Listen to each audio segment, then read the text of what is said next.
അസ്സലാമു അലൈക്കും വറഹ്മത്തുള്ളാഹി വബറകാത്തു. 7ാം ക്ലാസ്സിലെ പ്രിയപ്പെട്ട വിദ്യാർത്ഥികളെ, കിതാബുൽ ഫിഖ്ഹിന്റെ ഒരു ഫുൾ റിവിഷനാണ് ഈ വീഡിയോയിൽ നമ്മൾ ചെയ്യുന്നത്. വിദ്യാർത്ഥികൾ നിർബന്ധമായും ആദ്യം മുതൽ അവസാനം വരെ ശ്രദ്ധയോടെ കേൾക്കുകയും ഓരോ പാഠങ്ങളും കൃത്യമായി മനസ്സിലാക്കുകയും ചെയ്യണമെന്ന് വളരെ സ്നേഹത്തോടെ ഓർമ്മപ്പെടുത്തുന്നു. ഒന്നാമത്തെ പാഠം അത്വഹാറത്തു, ശുദ്ധിയെ കുറിച്ചാണ് ഈ പാഠത്തിൽ പറയുന്നത്. ഈ പാഠത്തിൽ പ്രധാനമായും നമുക്ക് പഠിക്കാനുള്ളത് തഹാറത്തിന്റെ ഭാഷാ അർത്ഥവും ശർഈയായ അർത്ഥവും. എന്താണ് ഭാഷാർത്ഥത്തിൽ തഹാറത്ത് എന്ന് പറഞ്ഞാൽ? മ്ലേച്ഛ വസ്തുക്കളെ തൊട്ട് വൃത്തിയാക്കലാണ്. ഇതാണ് തഹാറത്തിന്റെ ഭാഷാർത്ഥം. ഇനി ശർഈയായ അർത്ഥം എന്താണ്? അശുദ്ധി കാരണമോ നജസ് കാരണമോ വരുന്ന തടസ്സങ്ങളെ ഉയർത്തലാണ്. നമുക്കറിയാം, അശുദ്ധി രണ്ടു വിധമുണ്ട്: ചെറിയ അശുദ്ധി, അതുപോലെ വലിയ അശുദ്ധി. ചെറിയ അശുദ്ധി എന്ന് പറഞ്ഞാൽ എന്താണ്? വുളൂ ഇല്ലാത്ത അവസ്ഥക്കാണ് ചെറിയ അശുദ്ധി എന്ന് പറയുക. വലിയ അശുദ്ധി എന്ന് പറഞ്ഞാലോ കുളി നിർബന്ധമായ അവസ്ഥക്കാണ് വലിയ അശുദ്ധി എന്ന് പറയുക. കുളി നിർബന്ധമാവാനുള്ള കാരണങ്ങൾ എന്തൊക്കെയാണ്? ഒന്ന്, ജനാബത്ത്. ജനാബത്ത് എന്നാൽ എന്താ? സംയോഗം കൊണ്ടോ അല്ലെങ്കിൽ മനിയു പുറപ്പെടൽ കൊണ്ടോ ഉണ്ടാകുന്ന അശുദ്ധിക്കാണ് ജനാബത്ത് എന്ന് പറയുക. അപ്പോൾ ഈ ജനാബത്ത് വലിയ അശുദ്ധിയുടെ കാരണമാണ്. അതുപോലെ ഹൈള്, നിഫാസ്, വിലാദത്ത്. വിലാദത്ത് എന്ന് പറഞ്ഞാൽ പ്രസവം, ഷഹീദല്ലാത്ത മുസ്ലിമിന്റെ മരണം, ഇതെല്ലാം വലിയ അശുദ്ധിയുടെ കാരണങ്ങളാണ്. ഇനി അടുത്തത് നമുക്ക് പഠിക്കാനുള്ളത് ചെറിയ അശുദ്ധിയുള്ള ആളുകൾക്ക് അതുപോലെ വലിയ അശുദ്ധിയുള്ള ആളുകൾക്കൊക്കെ ഹറാമാകുന്ന കാര്യങ്ങൾ, അതുപോലെ ഹൈളും നിഫാസും ഉള്ളവർക്ക് ഹറാമാകുന്ന കാര്യങ്ങൾ എന്തെല്ലാമാണ്? ചെറിയ അശുദ്ധിയുള്ള ആളുകൾക്ക് നിസ്കാരം, അതുപോലെ സുജൂദ്, കഅബ തവാഫ് ചെയ്യൽ, ജുമുഅയുടെ ഖുതുബ ഓതൽ, മുസ്ഹഫോ പഠിക്കാൻ വേണ്ടി ഖുർആൻ എഴുതപ്പെട്ടവയോ തൊടുകയോ ചുമക്കുകയോ ചെയ്യൽ എന്നിവ ഹറാമാണ്. ഇവിടെ ഒരു എക്സെപ്ഷൻ ഉള്ളത്, വകതിരിവുള്ള കുട്ടികൾ പഠനാവശ്യത്തിന് വേണ്ടി പരിശുദ്ധമായ ഖുർആൻ തൊടുന്നതോ അത് ചുമക്കുന്നതോ തടയേണ്ടതില്ല. വകതിരിവില്ലാത്തവരെ തടയൽ നിർബന്ധമാണ്. അപ്പോൾ ചെറിയ അശുദ്ധിയുള്ള ആളുകൾക്ക് ഇത്രയും കാര്യങ്ങൾ ഹറാമാണ്. ഇനി വലിയ അശുദ്ധിയുള്ളവർക്ക് ഹറാമാകുന്ന കാര്യങ്ങൾ എന്തെല്ലാം? നമ്മളിപ്പോൾ പറഞ്ഞ ചെറിയ അശുദ്ധിയുള്ളവർക്ക് ഹറാമായ കാര്യങ്ങൾ മുഴുവനും വലിയ അശുദ്ധിയുള്ളവർക്കും ഹറാമാകും. അതിനു പുറമെ ഖുർആൻ ഓതൽ, പള്ളിയിൽ താമസിക്കൽ, ഈ കാര്യങ്ങൾ വലിയ അശുദ്ധിയുള്ളവർക്ക് ഹറാമാകും. ഇനി ഹൈളോ നിഫാസോ ഉള്ളവർക്ക് നോമ്പ് നോൽക്കലും ജിമാഅ് ചെയ്യലും മുട്ടുപൊക്കിളിന്റെ ഇടയിൽ സ്പർശിക്കലും, അവൾ സംയോഗം ചെയ്യപ്പെട്ടവളാണെങ്കിൽ അവളെ ത്വലാഖ് ചൊല്ലലും ഒക്കെ ഹറാമാകും. ഇതെല്ലാം വലിയ അശുദ്ധിയുള്ളവർക്കും ഹറാമാകുന്ന കാര്യങ്ങളാണ്. ഇനി മറ്റൊരു വിഷയം ഈ പാഠത്തിൽ പഠിക്കാനുള്ളത് ഇസ്തിഹാലത്ത്. സ്ത്രീകൾക്ക് രോഗകാരണമായി പുറപ്പെടുന്ന രക്തത്തിനാണ് ഇസ്തിഹാലത്ത് എന്ന് പറയുക. ഈ ഇസ്തിഹാലത്ത് ഉള്ളപ്പോൾ എങ്ങനെയാണ് ഒരു സ്ത്രീ നിസ്കരിക്കേണ്ടത്? നമ്മൾ നേരത്തെ പറഞ്ഞു, ഹൈലോ നിഫാസോ ഉള്ളവർക്ക് നിസ്കാരമോ നോമ്പോ ഒന്നും നിർബന്ധമില്ല. പക്ഷെ ഇസ്തിഹാലത്തുള്ളവർക്ക് ഈ നിസ്കാരവും നോമ്പും ഒക്കെ നിർബന്ധമാണ്. അപ്പോൾ അവൾ എങ്ങനെയാണ് നിസ്കരിക്കേണ്ടത്? നിസ്കാര സമയമായ ശേഷം രക്തം കഴുകിക്കളഞ്ഞ് പഞ്ഞി പോലെയുള്ളവ നിറച്ചു കെട്ടി വുളൂ ചെയ്ത് ഉടനെ നിസ്കരിക്കാം. ഇത്രയും കാര്യങ്ങളാണ് ഈ അത്തഹാറത്ത് എന്നുള്ള പാഠത്തിൽ നമുക്ക് പഠിക്കാനുള്ളത്. ഇവിടെ ചോദ്യോത്തരങ്ങൾ നോക്കാം. ഒന്നാമത്തത്, അശുദ്ധിയുടെ ഇനങ്ങൾ ഏതെല്ലാം? അശുദ്ധിയുടെ ഇനങ്ങൾ ഏതെല്ലാം? നമ്മൾ പറഞ്ഞു, ചെറിയ അശുദ്ധി, അതുപോലെ വലിയ അശുദ്ധി. ഇനി ജനാബത്ത് എന്നാൽ എന്താണ്? സംയോഗം കൊണ്ടോ മനിയു പുറപ്പെടൽ കൊണ്ടോ ഉണ്ടാകാവുന്ന അശുദ്ധിയാണ് ജനാബത്ത്. വുളൂ ഇല്ലാതെ മുസ്ഹഫ് ചുമക്കാം. ആർക്ക്? വകതിരിവുള്ള കുട്ടികൾക്ക് പഠനാവശ്യത്തിന് വേണ്ടി വുളൂ ഇല്ലാതെയും മുസ്ഹഫ് ചുമക്കാം. ഇനി ഹൈള് കൊണ്ട് ഹറാമാകുന്ന കാര്യങ്ങൾ എന്തെല്ലാമാണ്?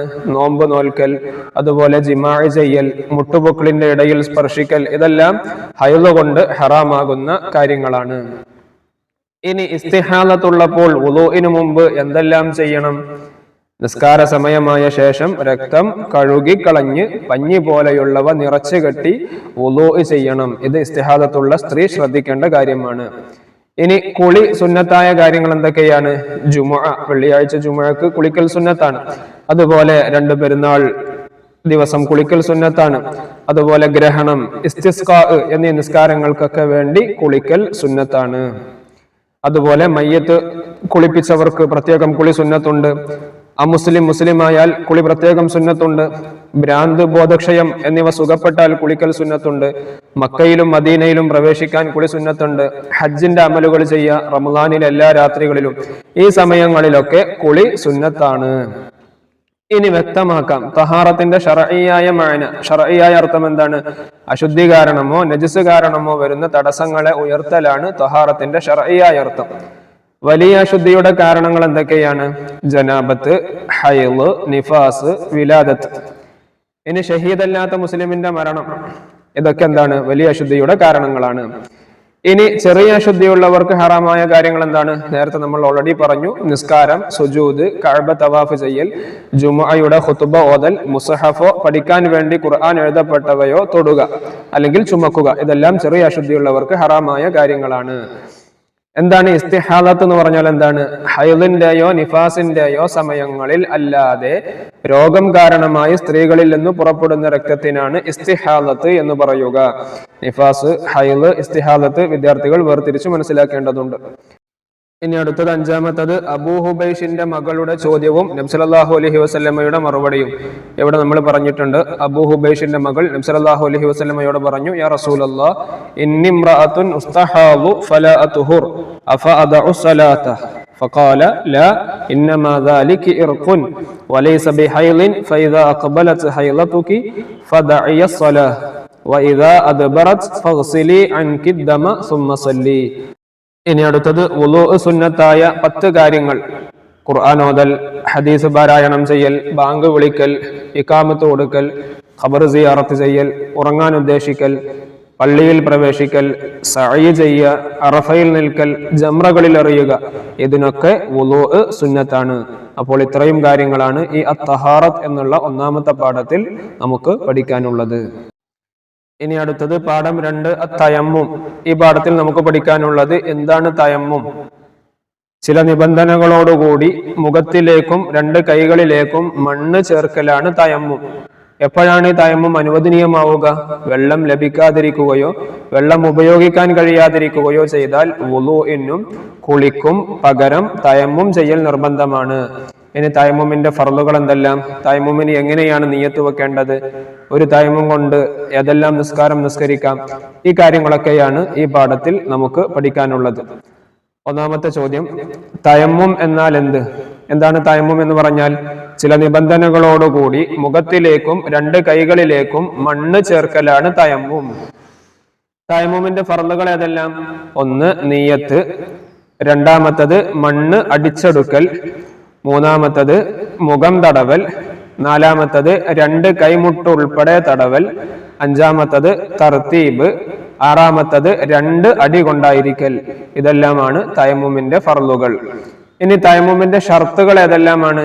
നമ്മുടെ വുളൂഇനും ഷർത്തുകളും ഫർളുകളൊക്കെ ഉണ്ട്, അതുപോലെ തയമ്മുമിനും ഷർത്തുകളും ഫർളുകളെല്ലാം ഉണ്ട്. തയമ്മുമിന്റെ ഷർത്തുകൾ ഏതെല്ലാമാണ്? ശുദ്ധിയുള്ള തനിച്ച പൊടിമണ്ണ് കൊണ്ടായിരിക്കണം. തയമ്മുമിന് മുമ്പ് ശരീരത്തിലുള്ള നജസ് നീക്കം ചെയ്യുക. അതുപോലെ വെള്ളം ഉപയോഗിക്കാൻ കഴിവില്ലാതിരിക്കുക. സമയം കടന്ന ശേഷം തയമ്മും ചെയ്യുക. അപ്പൊ തയമ്മും ചെയ്യാൻ സമയമാവണം. വുളൂഇന് അങ്ങനത്തെ ഒരു ഷർത്തില്ല. തയമ്മും സമയമായതിനു ശേഷമാണ് നമ്മൾ ചെയ്യേണ്ടത്. ഇനി അടുത്തത്, മുറിവിന്റെ മേൽ മറയുണ്ടെങ്കിൽ എന്ത് ചെയ്യണം? മുറിവിന്റെ മേൽ മറയുണ്ടെങ്കിൽ എന്ത് ചെയ്യണം? നമ്മുടെ കയ്യിൽ അല്ലെങ്കിൽ വുളൂഇന്റെ അവയവങ്ങളിൽ മുറിവായി, അതിന്റെ മേലിൽ മറയുണ്ട്. അങ്ങനെയാണെങ്കിൽ തയമ്മും ചെയ്യുന്ന സമയത്ത് അതെന്താണ് ചെയ്യേണ്ടത്? ആ മറ നീക്കൽ നിർബന്ധമാണ്. അടുത്തത്, 2 കൈയിലും മുറിവുണ്ടായാൽ എത്ര തയമ്മും ചെയ്യണം? 1 തയമ്മും മതിയാകും. കാരണം എന്താ? 2 കൈയും ഒരു അവയവമായിട്ടാണ് അവിടെ പരിഗണിക്കുക. അതുകൊണ്ട് 2 കൈയിലും മുറിവുണ്ടെങ്കിൽ 1 തയമ്മും ചെയ്താൽ മതി. ഇനി അടുത്തത് വ്യക്തമാക്കാം. തയമ്മുമിന്റെ നിയ്യത്ത് എന്താണ്? നിസ്കാരം അല്ലെങ്കിൽ അതുപോലുള്ളവ ഹലാലാക്കാൻ വേണ്ടി ഞാൻ തയമ്മും ചെയ്യുന്നു എന്നാണ് നിയ്യത്ത് വെക്കേണ്ടത്. രണ്ടാമത്തത്, മുറിവിന്റെ മേൽ നീക്കാൻ കഴിയാത്ത മറയുണ്ടെങ്കിൽ എന്താണ് ചെയ്യേണ്ടത്? മറയുടെ മീതെ വെള്ളം കൊണ്ട് തടവുകയും തയമ്മും ചെയ്യുകയും വേണം. ഒരു മുറിവുണ്ട്, അത് കെട്ടിയിട്ടുണ്ട്, അത് നീക്കാൻ പറ്റാത്ത രൂപത്തിലുള്ള മറയാണ് എങ്കിൽ എന്താണ് ചെയ്യേണ്ടത്? ആ മറയുടെ മീതെ വെള്ളം കൊണ്ട് തടവുകയും തയമ്മും ചെയ്യുകയും വേണം. 1 തയമ്മും കൊണ്ട് എന്തെല്ലാം നിസ്കരിക്കാം? ഫർള് നിസ്കാരം ഒന്ന് മാത്രവും ജനാസ നിസ്കാരം, സുന്നത്ത് നിസ്കാരങ്ങൾ എന്നിവ എത്രയും നിസ്കരിക്കാം. ഒരു തയമ്മം കൊണ്ട് ഒരു ഫർളെ നിസ്കരിക്കാൻ പറ്റൂ. മയ്യത്ത് നിസ്കാരം അതുപോലെ സുന്നത്ത് നിസ്കാരങ്ങളൊക്കെ എത്രയും നിസ്കരിക്കാം. തയമ്മം ബാത്തിലാകുന്ന കാര്യങ്ങൾ എന്തൊക്കെയാണ്? വുളൂ മുറിയുന്ന കാര്യങ്ങൾ കൊണ്ടൊക്കെ തയമ്മം ബാത്തിലാകും. നേരത്തെ നമ്മൾ വുളൂ മുറിയുന്ന കാര്യങ്ങൾ പഠിച്ചിട്ടുണ്ട്. ആ വുളൂ മുറിയുന്ന കാര്യങ്ങൾ കൊണ്ടൊക്കെ തയമ്മവും ബാത്തിലാകും. അതുപോലെ മുർത്തദാവൽ എന്ന് പറഞ്ഞാൽ ഇസ്ലാമിൽ നിന്ന് പുറത്തു പോവാം. അതുപോലെ വെള്ളമില്ലാത്തതിന് വേണ്ടി തയമ്മം ചെയ്തവന് വെള്ളം ലഭിക്കൽ കൊണ്ടും തയമ്മം ബാത്തിലാകും. തയമ്മം ചെയ്ത് നിസ്കരിച്ചാൽ മടക്കേണ്ടതില്ലാത്ത നിസ്കാരങ്ങൾ ഏതൊക്കെയാണ്? രോഗത്തിന് വേണ്ടിയോ അല്ലെങ്കിൽ മുറിവിന് വേണ്ടിയോ, ഹലാലായ യാത്രക്കാരന് വെള്ളം ലഭിക്കാത്തതിന് വേണ്ടിയോ തയമ്മം ചെയ്ത് നിസ്കരിച്ചാൽ പിന്നീട് ആ നിസ്കാരങ്ങൾ മടക്കേണ്ടതില്ല. ഇനി ഇവിടെ ചെയ്ത് കാണിക്കാനുള്ളതാണ് മുഖം തടവുന്ന രൂപം, കൈകൾ തടവുന്ന രൂപം. അതൊക്കെ ക്ലാസ്സുകളിൽ ഉസ്താദുമാർ കാണിച്ചു തന്നിട്ടുണ്ടാകും എന്ന് പ്രതീക്ഷിക്കുന്നു. ഇനി ഒരു ഹദീസ് ഇവിടെ പറയുന്നുണ്ട്. ഖാല സല്ലല്ലാഹു അലൈഹി വസല്ലം, മുത്തനബി സല്ലല്ലാഹു അലൈഹി വസല്ലം തങ്ങൾ പറഞ്ഞു, വജുഇലത് ലനൽ അർളു കുല്ലുഹാ മസ്ജിദ വജുഇലത് തുർബതുഹാ ലനാ തഹൂറ ഇദാ ലം നജിദിൽ മാഅ. നബി സല്ലല്ലാഹു അലൈഹി വസല്ലം തങ്ങൾ പറഞ്ഞു, ഭൂമി മുഴുവൻ നമുക്ക് വേണ്ടി പള്ളിയാക്കുകയും വെള്ളം എത്തിച്ചില്ലെങ്കിൽ ആ ഭൂമിയിലെ മണ്ണ് നമുക്ക് വേണ്ടി തഹൂറാക്കപ്പെടുകയും ചെയ്തു. അപ്പോൾ വെള്ളം ലഭിക്കാത്ത ഒരു സാഹചര്യം വരികയാണെങ്കിൽ ഭൂമിയിൽ നിന്ന് മണ്ണെടുത്ത് നമുക്ക് തയമ്മം ചെയ്ത് നിസ്കരിക്കാവുന്നതാണ്. ചുരുക്കത്തിൽ തയമ്മം എന്ന് പറഞ്ഞാൽ വുളൂഇനിക്കും അതുപോലെ കുളിക്കും പകരമായി നിൽക്കുന്ന ഒന്നാണ് തയമ്മം. എപ്പോഴാണ് അത് ചെയ്യാൻ പാടുള്ളത്?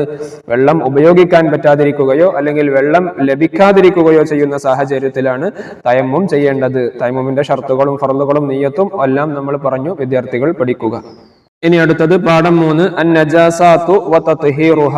നജസുകളും അത് ശുദ്ധിയാക്കുന്ന രൂപങ്ങളുമാണ് ഈ പാഠത്തിൽ നമുക്ക് പഠിക്കാനുള്ളത്. 3 വിധം നജസുകളാണുള്ളത്. ഒന്നാമത്തത് മുഗല്ലദ്. മുഗല്ലദ് എന്ന് പറഞ്ഞാൽ വളരെ സ്ട്രോങ് ആയിട്ടുള്ള നജസിനാണ് മുഗല്ലദ് എന്ന് പറയാം.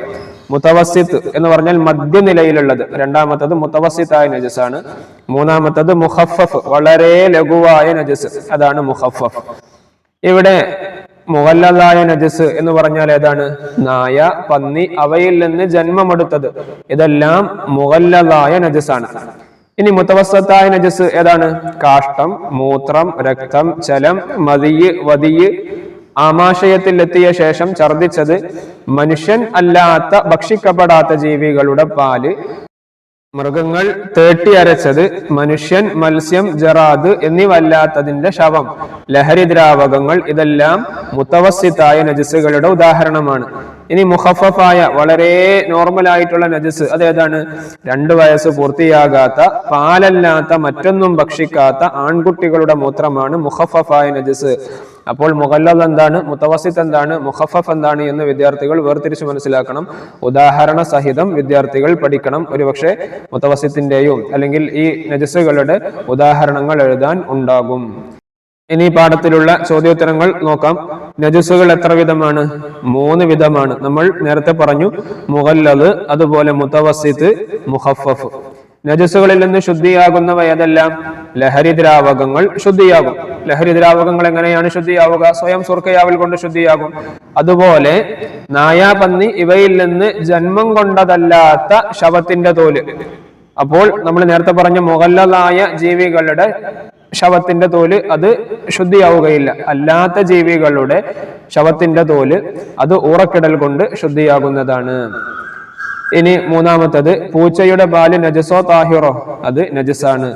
പട്ടിക്ക് ജനിച്ച ആട്ടിൻകുട്ടി നജസോ താഹിറോ? അത് നജസാണ്, മുഗല്ലദായ ഇനത്തിലേക്ക് മാറും. ഇനി കിണറിലെ കുറഞ്ഞ വെള്ളം മലിനമായാൽ എന്ത് ചെയ്യണം?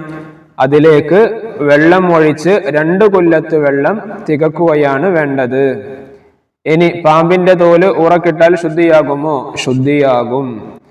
ഇനി വ്യക്തമാക്കാം, മുഗല്ലദായ നജസ് എന്ന് പറഞ്ഞാൽ എന്താണ്? നായ, പന്നി ഇവയിൽ നിന്ന് ജന്മമെടുത്തത് മുഗല്ലദായ നജസാണ്. മുഖഫഫായ നജസ് എന്താണ്? 2 വയസ്സ് പൂർത്തിയാകാത്ത, പാലല്ലാത്ത, മറ്റൊന്നും ഭക്ഷിക്കാത്ത ആൺകുട്ടികളുടെ മൂത്രമാണ് മുഖഫഫായ നജസ്. ലഹരി ദ്രാവകം ശുദ്ധിയാക്കുന്ന രൂപം എങ്ങനെയാണ്? ലഹരി ദ്രാവകങ്ങൾ സ്വയം സുർക്കയാവൽ കൊണ്ടും നായ, പന്നി ഇവയിൽ നിന്ന് ജന്മം കൊണ്ടത് എന്നിവ അല്ലാത്ത ശവത്തിന്റെ തോല് ഊറക്കിടൽ കൊണ്ടും ശുദ്ധിയാകും. ഇനി മുത്തവസ്സിത്തായ നജസ് ഏതെല്ലാമാണ്? നമ്മൾ നേരത്തെ പറഞ്ഞിട്ടുണ്ട്. കാഷ്ടം, മൂത്രം, രക്തം, ജലം, മതിയ്, വതിയ്, ആമാശയത്തിലെത്തിയ ശേഷം ഛർദ്ദിച്ചത് തുടങ്ങിയ കാര്യങ്ങളൊക്കെ മുത്തവസ്സിത്തായ നജസിന്റെ ഉദാഹരണങ്ങളാണ്. മുഖഫഫായ നജസ് ശുദ്ധിയാക്കുന്ന രൂപം എങ്ങനെയാണ്? നജസായ സ്ഥലം മുഴുവൻ എത്തുന്ന നിലക്ക് മൂത്രത്തേക്കാൾ കൂടുതൽ വെള്ളം കുടഞ്ഞാൽ മുഖഫഫായ നജസ് ശുദ്ധിയാകും. മുത്തവസ്സിത്തായ നജസ് ശുദ്ധിയാക്കുന്ന രൂപം എങ്ങനെയാണ്? നജസിന്റെ നിറം, മണം, രുചി എന്നിവ നീങ്ങുന്നത് വരെ കഴുകണം. ഇങ്ങനെയാണ് മുത്തവസ്സിത്തായ നജസ് ശുദ്ധിയാക്കേണ്ടുന്നത്. ഇനി ഇവിടെ താഴെ കുറച്ച് അറബി വാക്കുകൾ തന്നിട്ടുണ്ട്. അതിന്റെ അർത്ഥം എഴുതാം. മുഗല്ലദ് എന്ന് പറഞ്ഞാൽ വളരെ സ്ട്രോങ് ആയിട്ടുള്ളത്, മുഖഫഫ് ലഘുവായത്, മുത്തവസ്സിത്ത് മധ്യനിലയിലുള്ളത്, അതുപോലെ ദ്രാവകം എന്ന് പറഞ്ഞാൽ വെള്ളത്തിന്റെ രൂപത്തിലുള്ളത്. ഇത്രയും കാര്യങ്ങളാണ് ഈ മൂന്നാമത്തെ പാഠം അന്നജാസാത്തു വ തത്ഹീറുഹ എന്നുള്ള പാഠത്തിൽ നമുക്ക് പഠിക്കാനുള്ളത്. ഇനി അടുത്തത് പാഠം 4 അസ്സകാത്തു. സകാത്ത് രണ്ടിനമാണ്. സകാത്തുൽ ബദൻ, സകാത്തുൽ മാല്. ഹിജ്റ 2-ാം വർഷത്തിലാണ് സകാത്ത് നിർബന്ധമാക്കപ്പെട്ടത്. പരിശുദ്ധ ഇസ്ലാമിന്റെ 3-ാമത്തെ ഫർളാണ് സകാത്ത്. വിശുദ്ധമായ ഖുർആനിൽ സകാത്ത് നൽകാനുള്ള ആജ്ഞകൾ, കൽപ്പനകൾ നിരവധി സ്ഥലത്ത് വന്നിട്ടുണ്ട്. ആർക്കാണ് ഈ സകാത്ത് നിർബന്ധമാകുക? സ്വതന്ത്രനായ എല്ലാ മുസ്ലിമിനും സകാത്ത് വാജിബാണ്. ഇനി മുകല്ലഫ് അല്ലാത്തവരുടെ സകാത്ത് അവരുടെ സമ്പത്തിൽ നിന്ന് രക്ഷിതാവ് നൽകേണ്ടതാണ്. 8 ഇനം സമ്പത്തിലും കച്ചവട ചരക്കിലും മാത്രമാണ് സകാത്ത് നിർബന്ധമുള്ളത്. ഏതൊക്കെയാണ് ആ 8 ഇനങ്ങൾ? സ്വർണം, വെള്ളി, സാധാരണ ഭക്ഷണമായി ഉപയോഗിക്കുന്ന ധാന്യങ്ങൾ, കാരക്ക, മുന്തിരി, ആട്, മാട്, ഒട്ടകം എന്നിവയാണ്. ഇനി നോട്ട്, റിയാല്, ഡോളർ മുതലായവക്ക് സ്വർണം, വെള്ളി എന്നിവയുടെ വിധി തന്നെയാകുന്നു. അതിന്റെ കണക്കുകളൊക്കെ താഴെ നമ്മൾ പറയും. ധാന്യം, പഴങ്ങൾ എന്നിവ അല്ലാത്തവയിൽ കണക്ക് പൂർത്തിയാവലും 1 വർഷം പൂർത്തിയാവലും സകാത്ത് വാജിബാകാനുള്ള ഷർത്താണ്.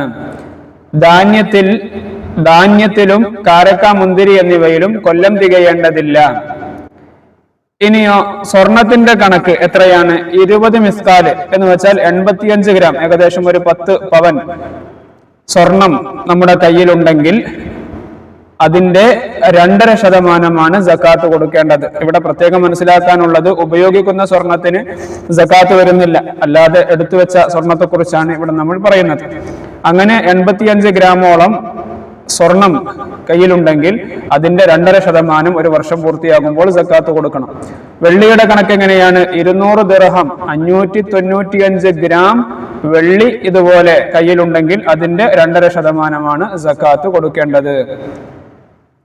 നോട്ട് മുതലായവയുടെ നിസാബ് നിശ്ചിത കണക്ക് സ്വർണത്തിന്റെയോ വെള്ളിയുടെയോ വിലയാണ്.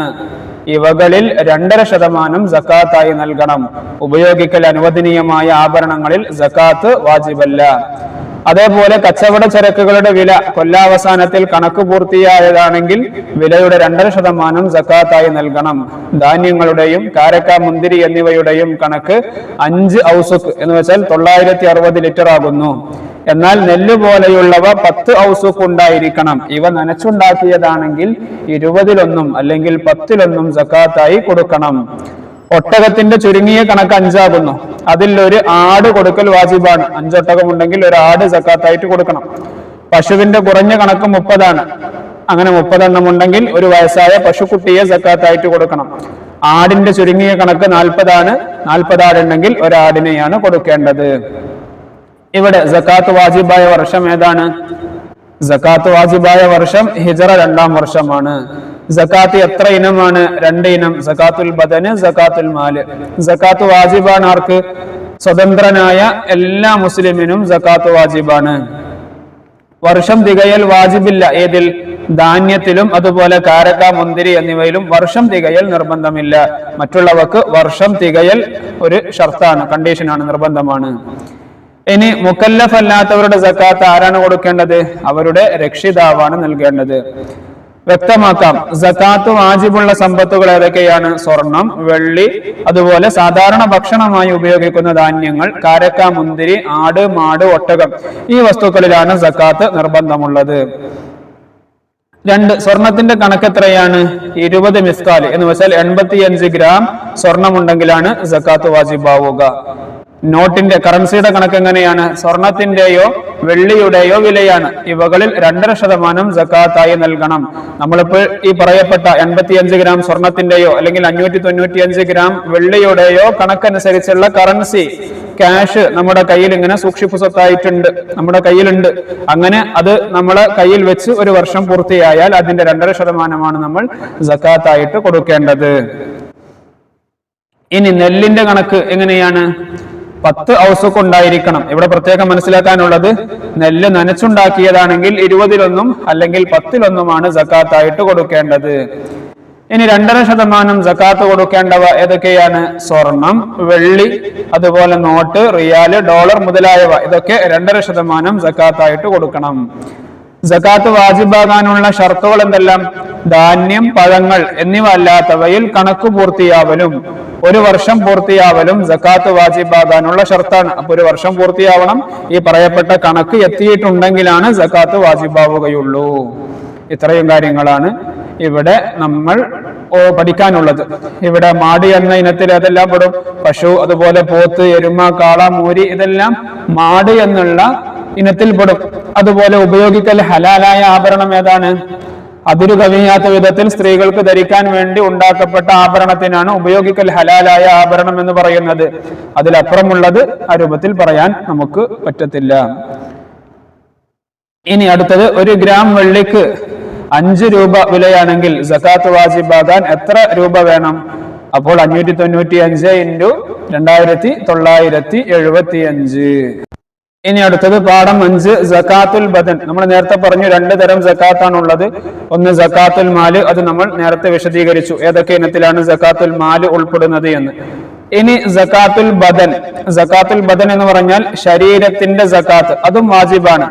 ഈ സക്കാത്തുൽ ബദനിന്റെ മറ്റൊരു പേരാണ് സക്കാത്തുൽ ഫിത്ർ എന്ന് നമ്മൾ പറയും. എന്തിനാണ് അത് കൊടുക്കുന്നത്?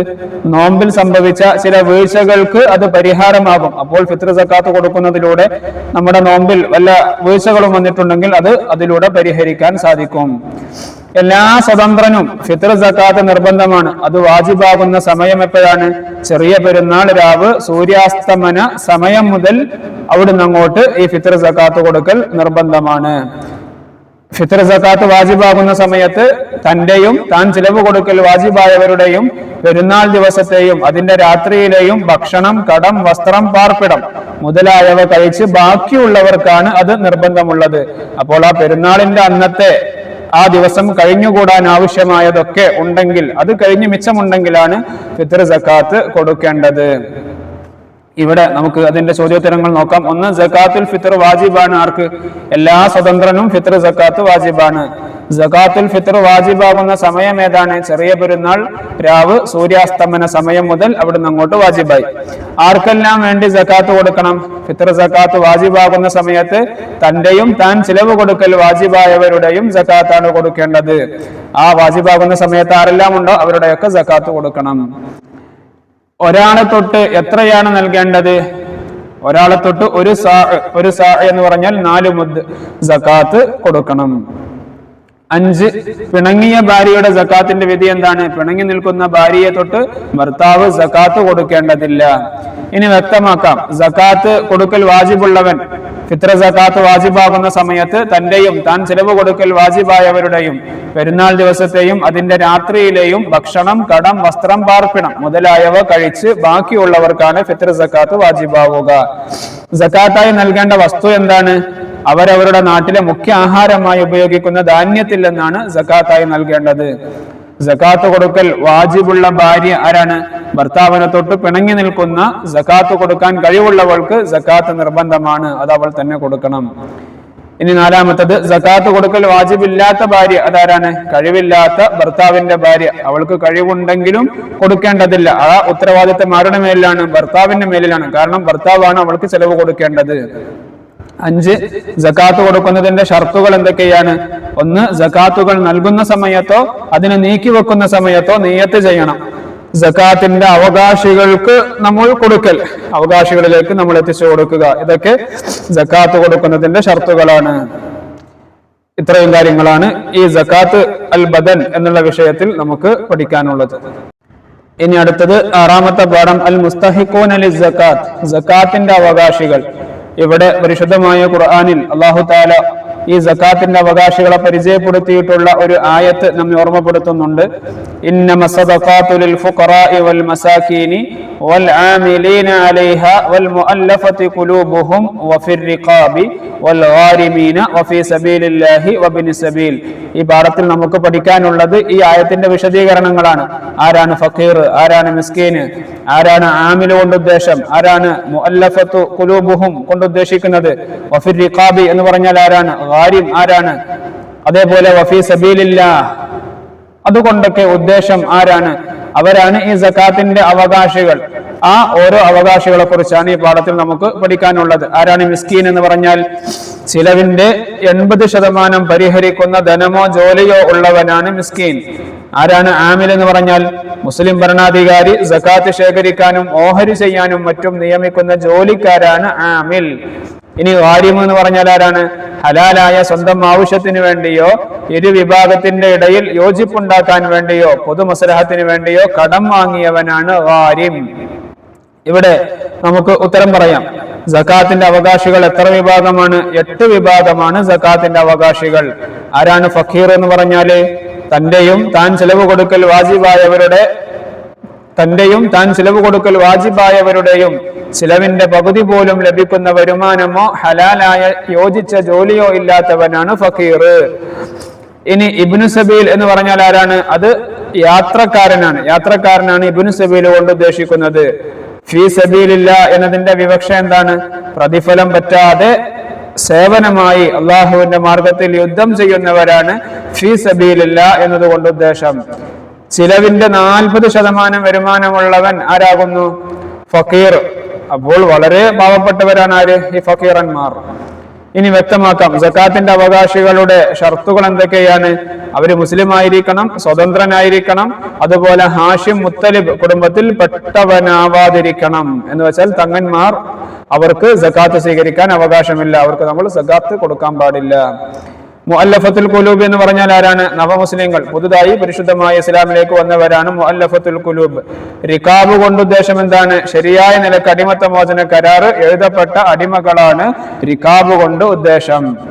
ഇനി കണ്ടെത്താം, സാമ്പത്തിക ശേഷി ഉള്ളതോടുകൂടി സകാത്ത് വാങ്ങാവുന്നവർ ആരാണ്? സ്വന്തം ആവശ്യത്തിനല്ലാതെ കടം വാങ്ങിയവൻ, പ്രതിഫലം പറ്റാതെ സേവനമായി അള്ളാഹുവിന്റെ മാർഗത്തിൽ യുദ്ധം ചെയ്യുന്നവർ. ഇവരൊക്കെ സാമ്പത്തിക ശേഷിയുണ്ടെങ്കിലും സക്കാത്ത് വാങ്ങാൻ അവകാശമുള്ളവരാണ്. നമ്മുടെ നാട്ടിലുള്ള സക്കാത്തിന്റെ അവകാശികളായ വിഭാഗം ആരൊക്കെയാണ്? ഫഖീറുണ്ട്, അതുപോലെ മിസ്കീൻ ഉണ്ട്, മുഅല്ലഫത്തുൽ ഖുലൂബ് ഉണ്ട്, ഗാരിം ഉണ്ട്, ഇബ്നു സബീൽ. ഇതൊക്കെയാണ് നമ്മുടെ നാട്ടിൽ സക്കാത്തിന്റെ അവകാശികളായി ഇന്ന് നമുക്ക് ലഭ്യമാവുന്നവർ. ഇനി അടുത്തത് പാഠം 7 അസ്സൗം, നോമ്പിനെ കുറിച്ചാണ് ഈ പാഠത്തിൽ നമുക്ക് പഠിക്കാനുള്ളത്. എന്താണ് നോമ്പ് എന്ന് പറഞ്ഞാൽ? പ്രഭാതം മുതൽ സൂര്യൻ അസ്തമിക്കുന്നത് വരെ നോമ്പ് മുറിയുന്ന കാര്യങ്ങളെ തൊട്ട് പിടിച്ചു നിൽക്കലാണ് സൗമ് എന്നതുകൊണ്ട് ഉദ്ദേശം. നോമ്പ് നിർബന്ധമാക്കപ്പെട്ട വർഷം ഏതാണ്? ഹിജ്റ 2-ാം വർഷം ഷഅബാൻ മാസത്തിലാണ് നോമ്പ് നിർബന്ധമാക്കപ്പെട്ടത്. നോമ്പ് വാജിബാകും എപ്പോൾ? ഷഅബാൻ 30 ദിവസം പൂർത്തിയാവുകയോ റമദാൻ മാസപ്പിറ കാണുകയോ ഖാദിയുടെ അടുക്കൽ മാസപ്പിറവി കണ്ടതായി സ്ഥിരപ്പെട്ട് ഖാദി പ്രഖ്യാപിക്കുകയോ ചെയ്താൽ നോമ്പ് നിർബന്ധമാകും. ഉള്ളിലേക്ക് വെള്ളം കടന്നാൽ നോമ്പ് ബാത്തിലാകാത്ത കുളി ഏതാണ്?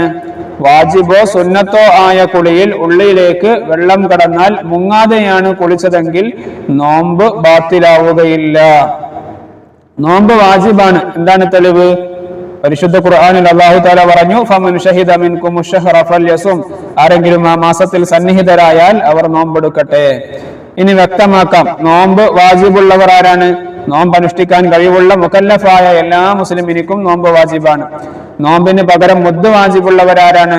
സുഖപ്പെടുമെന്ന് പ്രതീക്ഷയില്ലാത്ത രോഗികൾക്കും അതുപോലെ പ്രായം കൂടിയതിനാൽ നോമ്പ് അനുഷ്ഠിക്കാൻ കഴിയാത്തവർക്കും നോമ്പിന് പകരമായി മുദ്ദാണ് നൽകേണ്ടത്. ഇനി രാത്രി നിയ്യത്ത് ചെയ്യൽ വാജിബുള്ള നോമ്പ് ഏതാണ്? ഫർളായ നോമ്പ്. നോമ്പ് ബാത്തിലാകുന്ന കാര്യങ്ങൾ അതൊക്കെയാണ്: സംയോഗം ചെയ്യൽ, അതുപോലെ ഇന്ദ്രിയം പുറപ്പെടുവിക്കൽ, ഉണ്ടാക്കി ഛർദ്ദിക്കൽ, തുറക്കപ്പെട്ട ദ്വാരത്തിൽ കൂടി തടിയുള്ള വല്ലതും ഉള്ളിലേക്ക് കടക്കൽ. ഈ പ്രവർത്തനങ്ങളിലൂടെയൊക്കെ നോമ്പ് ബാത്തിലാകും. ഇനി നോമ്പ് മുറിക്കാവുന്ന കാരണങ്ങൾ എന്തൊക്കെയാണ്? ഒന്ന്, നോമ്പ് ബുദ്ധിമുട്ടായ രോഗം, അതുപോലെ കസറാക്കാവുന്ന യാത്ര, ദീർഘമായ യാത്ര, ദാഹം കൊണ്ടോ വിശപ്പ് കൊണ്ടോ ഹലാക്കാവുന്നതിനെ ഭയപ്പെടുക. ഈ കാരണങ്ങൾ ഉണ്ടെങ്കിൽ നോമ്പ് മുറിക്കാൻ പറ്റും. ഉടനെ ഖളാ വീട്ടേണ്ട നോമ്പ് ഏതാണ്? കാരണമില്ലാതെ ഖളാ ആയ നോമ്പിന് ഉടനെ തന്നെ നമ്മൾ ഖളാ വീട്ടേണ്ടതുണ്ട്. ഇനി നോമ്പ് സുന്നത്തുള്ള ചില ദിവസങ്ങൾ: ദുൽഹിജ്ജ 9, അറഫ ദിവസം, മുഹറം 9, 10, ശവ്വാലിലെ 6 ദിവസം, എല്ലാ മാസവും 13, 14, 15, അതുപോലെ എല്ലാ തിങ്കളും വ്യാഴവും, റജബ് 27 മിറാജിന്റെ നോമ്പ്, ഷഅബാൻ 15 ബറാത്തിന്റെ നോമ്പ്. ഇതെല്ലാം നോമ്പ് സുന്നത്തുള്ള ദിവസങ്ങളാണ്. നോമ്പ് ഹറാമായ ദിവസങ്ങൾ ഏതൊക്കെയാണ്?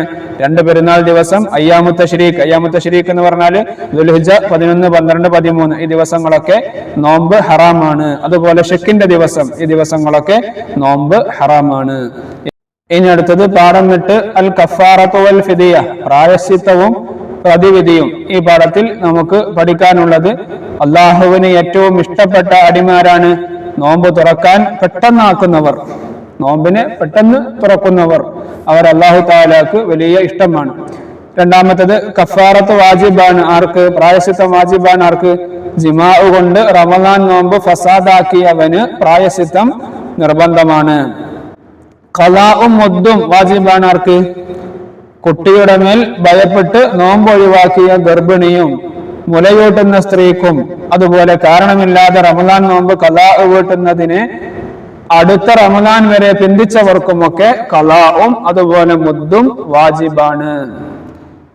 ഇനി കഫാറത്തായി മോചിപ്പിക്കപ്പെടുന്ന അടിമയുടെ ഷർത്തുകൾ എന്തെല്ലാമാണ്?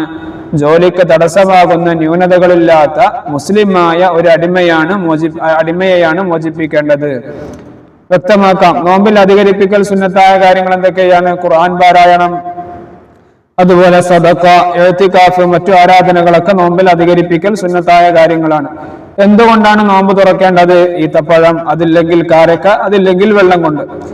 കഫാറത്ത് എന്താണ് അതിന്റെ ഉദ്ദേശം? ജിമാ കൊണ്ട് റമദാൻ നോമ്പ് ഫസാദാക്കിയവനുള്ള കഫാറത്ത് എന്താണ്? ജോലിക്ക് തടസ്സമാകുന്ന ന്യൂനതകളില്ലാത്ത മുസ്ലിമായ ഒരു അടിമയെ മോചിപ്പിക്കുക. അതിന് കഴിവില്ലെങ്കിൽ തുടർച്ചയായ 2 മാസം നോമ്പ് നോൽക്കുക. അതിനും കഴിയാത്തവൻ 60 മിസ്കീന്മാർക്ക് ഓരോ മുദ്ദ് വീതം നാട്ടിലെ മുഖ്യ ഭക്ഷണധാന്യം നൽകുക. ഇതാണ് ജിമാവ് കൊണ്ട് റമദാൻ നോമ്പ് ഫസാദാക്കിയവനിക്കുള്ള കഫാറത്ത്.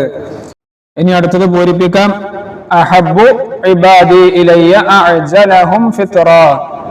ഇനി അടുത്തത് രണ്ടാമത്തത് മല്ലം യദഅ ഡാഷ് വശറാബഹു. മല്ലം യദഅ ഖൗല الزൂരി വൽ അമല ബിഹി ഫലൈസ ലില്ലാഹി ഹാജത്തുൻ ഫീ അൻ യദഅ തആമഹു വശറാബഹു. ഇനി അടുത്തത് പാഠം 9 അൽ ഇഅ്തികാഫ്. ഈ പാഠത്തിൽ നമുക്ക് പഠിക്കാനുള്ളത് എന്താണ് ഇഅ്തികാഫ്? നിസ്കാരത്തിന്റെ തുമഇനീനത്തിനേക്കാൾ കൂടുതൽ സമയം നിയ്യത്തോടുകൂടി പള്ളിയിൽ താമസിക്കലാണ് ഇഅ്തികാഫ്. രണ്ടാമത്തത് തുടർച്ചയായ ഇഅ്തികാഫിൽ ഭക്ഷണം കഴിക്കാൻ പുറത്തു പോകാമോ? പോകുന്നതിന് വിരോധമില്ല. ആ പുറത്തുപോകൽ കൊണ്ട് ഇഅ്തികാഫ് മുറിയില്ല. മൂന്നാമത്തത് പള്ളിയിൽ നിന്ന് പുറപ്പെടുമ്പോൾ എന്താണ് ചൊല്ലേണ്ടത്? പള്ളിയിൽ നിന്ന് പുറത്തു പോകുമ്പോൾ ബിസ്മില്ലാഹി വസ്സലാത്തു വസ്സലാമു അലാ റസൂലില്ലാഹി സ്വല്ലല്ലാഹു അലൈഹി വസല്ലം അല്ലാഹുമ്മ ഗഫിർ ലി ദുനൂബി വഫ്തഹ് ലി അബ്വാബ ഫളലിക്. ഈ ദിക്റാണ് പള്ളിയിൽ നിന്ന് പുറത്തു പോകുമ്പോൾ ചൊല്ലേണ്ടത്. എന്താണ് ഖാഫിഖാനി എന്നതുകൊണ്ട് ഉദ്ദേശിക്കുന്നത്? എന്താണ്? അൽ മശ്രിഖു വൽ മഗ്രിബ്, ഉദയസ്ഥാനവും അസ്തമാന സ്ഥാനവും. ഇതാണ് ഖാഫിഖാനി എന്നതുകൊണ്ട് ഉദ്ദേശിക്കുന്നത്. ഇനി വ്യക്തമാക്കുക. പള്ളിയിൽ പ്രവേശിക്കുന്ന സമയത്തുള്ള സുന്നത്തായ കാര്യങ്ങൾ എന്തൊക്കെയാണ്? 1. വലതുകാൽ മുന്തിക്കുക. അതുപോലെ ബിസ്മില്ലാഹി വസ്സലാത്തു വസ്സലാമു അലാ റസൂലില്ലാഹി സ്വല്ലല്ലാഹു അലൈഹി വസല്ലം അല്ലാഹുമ്മ ഗഫിർ ലി ദുനൂബി വഫ്തഹ് ലി അബ്വാബ റഹ്മതിക് എന്ന് ചൊല്ലൽ സുന്നത്താണ്. അതുപോലെ ദുനിയവിയായ സംസാരം പള്ളിയിൽ ഒഴിവാക്കണം. ഇനി പള്ളിയിൽ കടക്കുമ്പോൾ ചൊല്ലേണ്ടത് എന്താണ്? ബിസ്മില്ലാഹി വസ്സലാത്തു വസ്സലാമു അലാ റസൂലില്ലാഹി സ്വല്ലല്ലാഹു അലൈഹി വസല്ലം അല്ലാഹുമ്മ ഗഫിർ ലി ദുനൂബി വഫ്തഹ് ലി അബ്വാബ റഹ്മതിക്. ഇഅ്തികാഫിന്റെ നിയ്യത്ത് എന്താണ്? നവൈതുൽ ഇഅ്തികാഫ ഫീ ഹാദൽ മസ്ജിദി ലില്ലാഹി തആല. ഇനി പൂരിപ്പിക്കാം. വമൻ ഇഅ്തകഫ യൗമൻ ഇബ്തിഗാഅ വജ്ഹില്ലാഹി തആല جعل الله بينه وبين النار 3 خنادق أبعد ما بين الخافقين. قال صلى الله عليه وسلم في المعتكف هو يعكف الذنوب ويجزى له كعامل الحسنات كلها. ഇനി ഇവിടെ അർത്ഥം എഴുതാനുണ്ട്. ഇബ്തിഗാ എന്ന് പറഞ്ഞാൽ ആഗ്രഹിക്കുക, ഖനാദിക് എന്ന് പറഞ്ഞാൽ കിടങ്ങുകൾ, മുഅ്തകിഫ് എന്ന് പറഞ്ഞാൽ ഇഅ്തികാഫ് ഇരിക്കുന്നവൻ, യഅ്കിഫു തടയും. ഇനി അടുത്തത് 10ാമത്തെ പാഠം അൽ ഹജ്ജ് വൽ ഉംറ. പരിശുദ്ധമായ ഇസ്ലാമിന്റെ അവസാനത്തെ റുക്കിനാണ് ഹജ്ജ്. വിശുദ്ധ ഖുർആനിലൂടെ അല്ലാഹു തആല ഓർമ്മപ്പെടുത്തുന്നുണ്ട്, വലില്ലാഹി അലന്നാസി ഹജ്ജുൽ ബൈത്തി മൻ ഇസ്തതാഅ ഇലൈഹി സബീല. വഴിയാലും മുതലാലും എല്ലാ നിലക്കും പരിശുദ്ധമായ കഅബയിലേക്ക് ഒരാൾക്ക് എത്തിച്ചേരാൻ സാധിക്കുമെങ്കിൽ അള്ളാഹുവിനോടുള്ള ഒരു ബാധ്യതയാണ് ആ മനുഷ്യനിക്ക് ഹജ്ജ് ചെയ്യുക എന്നുള്ളത്. മുഴുവൻ പ്രവാചകന്മാരും ഹജ്ജ് നിർവഹിച്ചവരാണ്. എന്നാണ് ഹജ്ജ് നിർബന്ധമാക്കപ്പെട്ടത്? ഹിജ്റ 6ാം വർഷത്തിലാണ് ഹജ്ജ് നിർബന്ധമാക്കപ്പെട്ടത്. ജീവിതത്തിൽ ഒരു പ്രാവശ്യം മാത്രം വാജിബുള്ള അമലാകുന്നു ഹജ്ജും ഉംറയും. ഇവിടെ ഹജ്ജും ഉംറയും നിർബന്ധമാകാൻ 4 ഷർത്തുകളുണ്ട്. ഒന്ന് മുസ്ലിം ആവണം, മറ്റൊന്ന് മുകല്ലഫാവണം, സ്വതന്ത്രനാവണം, കഴിവുണ്ടാവണം. ഇവിടെ കഴിവ് കൊണ്ടുള്ള ഉദ്ദേശം എന്താണ്? പോയി വരുന്നത് വരെയുള്ള കാലത്തെ അവന്റെയും അവൻ ചിലവ് കൊടുക്കേണ്ടവരുടെയും ഭക്ഷണവും മറ്റു ചിലവുകളും എത്തിച്ചവനാവുക. അതുപോലെ മക്കയിൽ നിന്ന് സുമാർ 133 കിലോമീറ്റർ അകലെ ഉള്ളവനോ നടക്കാൻ കഴിയാത്തവനോ ആണെങ്കിൽ വാഹനം ഉണ്ടായിരിക്കുക. പോകുന്ന വഴി സുരക്ഷിതമായിരിക്കുക. വലിയ പ്രയാസമില്ലാതെ വാഹനയാത്ര ചെയ്യാൻ കഴിയുന്നവനാവുക. അപ്പോൾ ഈ കഴിവുകളൊക്കെ ഒത്തിണങ്ങിയ ആൾക്കാണ് ഹജ്ജ് നിർബന്ധമാവുക. ഇനി സ്ത്രീകൾക്ക് ഹജ്ജ് നിർബന്ധമാവാൻ 2 ഷർത്തുകൾ കൂടെയുണ്ട്. അതേതാണ്? ഒന്ന്, ഇദ്ദയിൽ അല്ലാതിരിക്കണം. ഇദ്ദയിലായിരിക്കുന്ന കാലത്ത് ഹജ്ജ് ചെയ്യാൻ പാടില്ല. അതുപോലെ അവളുടെ കൂടെ ഭർത്താവോ മഹ്റമോ, മഹ്റം എന്ന് പറഞ്ഞാൽ വിവാഹബന്ധം ഹറാമായവർ, മഹ്റമോ വിശ്വസ്തകളായ സ്ത്രീകളോ ഉണ്ടായിരിക്കൽ നിർബന്ധമാണ്.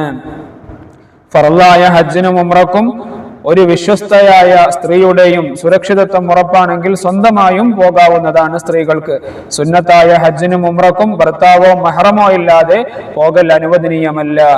ഇവിടെ ഈ പാഠത്തിന്റെ ചോദ്യോത്തരങ്ങൾ, ജീവിതത്തിൽ ഒരിക്കൽ മാത്രം വാജിബായ അമലേതാണ്? അത് ഹജ്ജും ഉംറയുമാണ്. ഹജ്ജ് വാജിബുള്ളവർ മരണപ്പെട്ടാൽ എന്താണ് ചെയ്യേണ്ടത്? അവന്റെ സ്വത്തിൽ നിന്ന് ഹജ്ജ് ചെയ്യിപ്പിക്കൽ വാജിബാണ്. സ്വത്തില്ലെങ്കിൽ അവന് വേണ്ടി ഹജ്ജ് ചെയ്യൽ അവകാശികൾക്ക് സുന്നത്താണ്. മരിക്കും മുമ്പ് പകരം ഹജ്ജ് ചെയ്യിപ്പിക്കേണ്ടവർ ആരാണ്? വാർദ്ധക്യം കൊണ്ടോ അല്ലെങ്കിൽ സുഖപ്പെടുമെന്ന് പ്രതീക്ഷയില്ലാത്ത രോഗം കൊണ്ടോ ഹജ്ജ് ചെയ്യാൻ കഴിയാത്ത 2 മർഹല അകലെയുള്ളവന് മരിക്കും മുമ്പ് പകരം ഹജ്ജ് ചെയ്യിപ്പിക്കേണ്ടതുണ്ട്. ഹജ്ജ് നിർബന്ധമാക്കപ്പെട്ട വർഷം ഏതാണ്? നമ്മൾ പറഞ്ഞു, ഹിജ്റ 6ാം വർഷത്തിലാണ് ഹജ്ജ് നിർബന്ധമാക്കപ്പെട്ടത്. പുരുഷന് ഹജ്ജ് വാജിബാകാനുള്ള ഷർത്തുകൾ എത്രയാണ്? 4 ആണ്. 2 മർഹല എത്ര കിലോമീറ്റർ ആണ്? 133 കിലോമീറ്റർ ആണ്. ഇനി വ്യക്തമാക്കാം, സ്ത്രീകൾക്ക് ഹജ്ജ് വാജിബാകാനുള്ള ഷർത്തുകൾ ഏതൊക്കെയാണ്? മുസ്ലിം ആവുക, അതുപോലെ മുകല്ലഫാവുക, സ്വതന്ത്രനാവുക, കഴിവുണ്ടാവുക, സ്ത്രീകൾക്ക് എക്സ്ട്രാ ഉള്ളത് ഇദ്ദയിലല്ലാതിരിക്കുക, അതുപോലെ അവളുടെ കൂടെ ഭർത്താവോ മഹ്റമോ വിശ്വസ്തകളായ സ്ത്രീകളോ ഉണ്ടായിരിക്കുക. ഇനി കഴിവുള്ളവനാണ് എന്നതിന്റെ വിവക്ഷ എന്താണ്? നമ്മൾ ഓൾറെഡി പറഞ്ഞു, പോയി വരുന്നത് വരെയുള്ള കാലത്തെ അവന്റെയും അവൻ ചെലവ് കൊടുക്കേണ്ടവരുടെയും ഭക്ഷണവും മറ്റു ചിലവുകളും എത്തിച്ചവനാവുക. മക്കയിൽ നിന്ന് സുമാർ 133 കിലോമീറ്റർ അകലെ ഉള്ളവനോ നടക്കാൻ കഴിയാത്തവനോ ആണെങ്കിൽ വാഹനം ഉണ്ടായിരിക്കുക. പോകുന്ന വഴി സുരക്ഷിതമായിരിക്കുക. വലിയ പ്രയാസമില്ലാതെ വാഹനയാത്ര ചെയ്യാൻ കഴിവുള്ളവനാവുക. ഒറ്റക്ക് ഫർളായ ഹജ്ജിന് പോകാവുന്ന സ്ത്രീ ആരാണ്? സുരക്ഷിതത്വം ഉറപ്പായ സ്ത്രീയാണ്. ഹജ്ജ് വാജിബാണ് എന്നുള്ളതിന്റെ തെളിവെന്താണ്? പരിശുദ്ധ ഖുർആനിൽ അല്ലാഹു തആല പറഞ്ഞു, വലില്ലാഹി അലന്നാസി ഹജ്ജുൽ ബൈത്തി മൻ ഇസ്തതാഅ ഇലൈഹി സബീല. ഇനി ഇവിടെ ചർച്ച ചെയ്യാം, 2 മർഹല അകലമില്ലാത്തവൻ വാഹനമില്ലെങ്കിൽ നടന്നുപോയി ഹജ്ജ് ചെയ്യേണ്ടതുണ്ടോ? അതെ, അവന് ഹജ്ജ് ചെയ്യേണ്ടതുണ്ട്. ഇനി സുന്നത്തായ ഉംറക്ക് ഇഹ്റാം ചെയ്യാൻ മക്കയിൽ നിന്ന് സ്ത്രീക്ക് മഹ്റമില്ലാതെ പോകാമോ? മക്കയിൽ നിന്നാണെങ്കിലും സ്ത്രീയെ സംബന്ധിച്ച് മഹ്റം കൂടെ ഉണ്ടായിരിക്കണം. നമ്മുടെ നബി സല്ലല്ലാഹു അലൈഹി വസല്ലം 1ലധികം ഹജ്ജ് ചെയ്തിട്ടുണ്ടോ? ഹിജ്റയ്ക്ക് ശേഷം ഒരു ഹജ്ജ് മാത്രമേ നബി സല്ലല്ലാഹു അലൈഹി വസല്ലം തങ്ങൾ ചെയ്തിട്ടുള്ളൂ. ഹിജ്റയ്ക്ക് ശേഷം ഹജ്ജുകൾ ചെയ്തിട്ടുണ്ട്. ഇനി അടുത്തത് പാഠം 12 അൽ ഇഫ്രാദു വത്തമത്തുഉ വൽ ഖിറാനു. പരിശുദ്ധമായ ഹജ്ജും ഉംറയും 3 രൂപത്തിൽ നിർവഹിക്കാവുന്നതാണ്. ഒന്ന് ഇഫ്രാദ്. ഇഫ്രാദ് എന്ന് പറഞ്ഞാൽ ആദ്യം ഹജ്ജും പിന്നെ ഉംറയും ചെയ്യുക. 2 തമത്തുഉ, ആദ്യം ഉംറയും പിന്നെ ഹജ്ജ് നിർവഹിക്കുക. 3 ഖിറാന്, ഹജ്ജിനും ഉംറക്കും ഒരുമിച്ച് ഇഹ്റാം ചെയ്ത് ഹജ്ജിന്റെ കർമ്മങ്ങൾ നിർവഹിക്കുക. ഇവയിൽ അഫ്ളല് ഇഫ്രാദും പിന്നെ തമത്തുഉം പിന്നെ ഖിറാനുമാണ്. അപ്പോൾ ഏറ്റവും അഫ്ളൽ ഏതാണ്?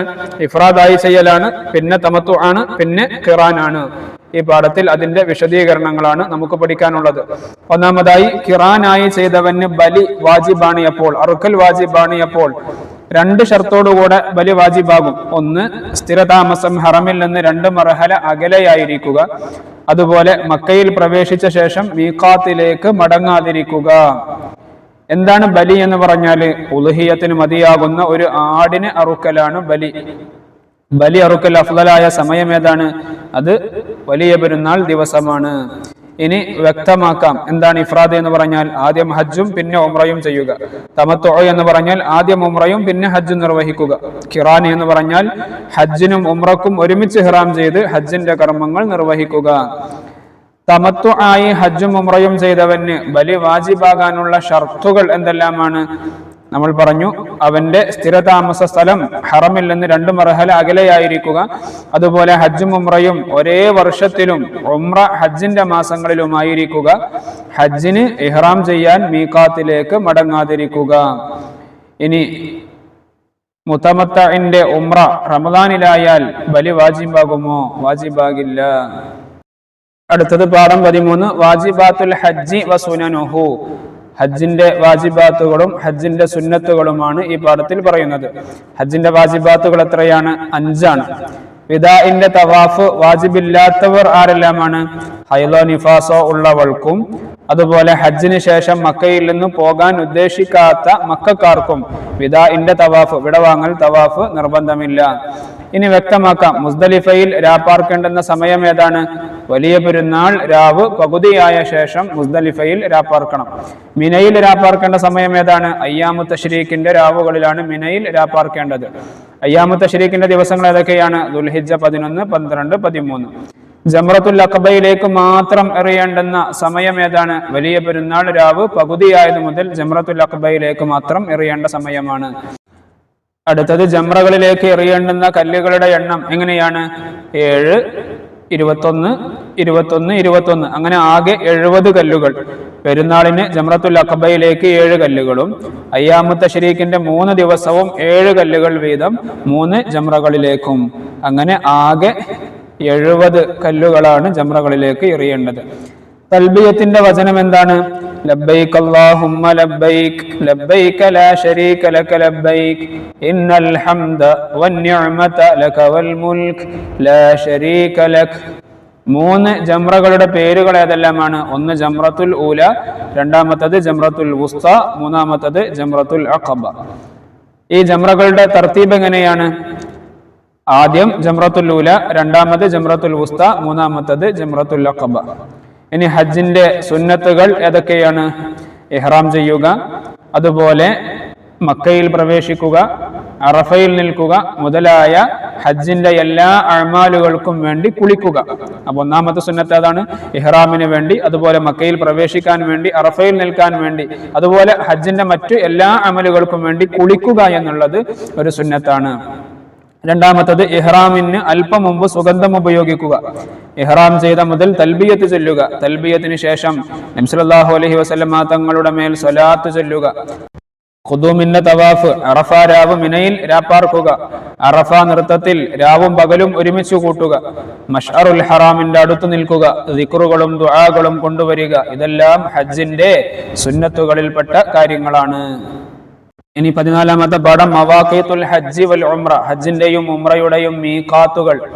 ഹജ്ജിന് ഇഹ്റാം ചെയ്യാൻ നിശ്ചിത കാലവും സ്ഥലവും ഒക്കെയുണ്ട്. ഉംറയുടെ ഇഹ്റാമിന് നിശ്ചിത കാലമില്ല, സ്ഥലം മാത്രമേ ഉള്ളൂ. അപ്പോൾ ഈ മവാഖീത്തുൽ ഹജ്ജി വൽ ഉംറ, ഹജ്ജിന്റെയും ഉംറയുടെയും മീഖാത്തുകൾ ഏതാണ് എന്നാണ് ഈ പാഠത്തിൽ വിശദീകരിക്കുന്നത്. ഹജ്ജിന് ഇഹ്റാം ചെയ്യാനുള്ള കാലം ഏതാണ്? ഷവ്വാൽ, ദുൽഖഅദ് എന്നീ 2 മാസവും ദുൽഹിജ്ജയിലെ ആദ്യത്തെ 9 ദിവസവും 10ാം രാവും. ഇതാണ് ഹജ്ജിന് ഇഹ്റാം ചെയ്യാനുള്ള കാലം. മക്കയാണ് മീഖാത്ത്. ആരുടേതാണ് മക്ക മീഖാത്തായി വരിക? മക്കയിലുള്ളവരുടെ. ഇനി 3, വരുന്ന വഴിയിൽ മീഖാത്ത് ഇല്ലാത്തവർ എന്താണ് ചെയ്യേണ്ടത്? അവർ ആദ്യം ഏത് മീഖാത്തിനോടാണോ നേരിടുന്നത് അവിടെ വെച്ച് ഇഹ്റാം ചെയ്യണം. ഇനി 4, മക്കയുടെ 2 മർഹലക്ക് മുമ്പ് ഇഹ്റാം ചെയ്യണം. ആര്? മക്കയുടെ 2 മർഹലക്ക് മുമ്പ് ഇഹ്റാം ചെയ്യണം. ആര്? ഒരു മീഖാത്തിനോടും നേരിടുന്നില്ലെങ്കിൽ മക്കയുടെ 2 മർഹലക്ക് മുമ്പ് ഇഹ്റാം ചെയ്യണം. ഇനി താമസ സ്ഥലം തന്നെയാണ് മീഖാത്ത്. ആരുടെ?